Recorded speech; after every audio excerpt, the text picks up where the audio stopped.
আসসালামু আলাইকুম রহমতুল্লাহি ওবরাকাতুহ। চার্জার ফ্যানের জন্য কিন্তু ব্যাটারি স্টক হয়েছে।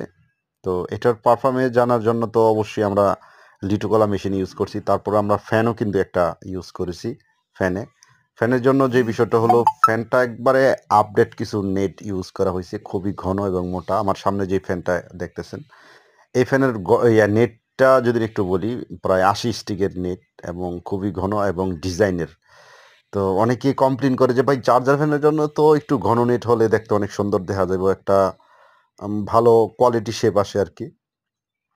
তো তাদের উদ্দেশ্যই এই মূলত এই ইয়াটা করা হয়তো রেট তো একটু ১৯-২০ হতেই পারে। তো এটার পারফরমেন্স এটা আহ, প্রায় ৭-৮ ঘন্টার মতন মিডিয়াম থেকে একটু কম স্পিডে আপনার ব্যাকআপ আসে। এটার রিজনেবল প্রাইসে কিন্তু এটার কাঁচামাল নিতে পারবেন, ব্যাটারি নিতে পারবেন।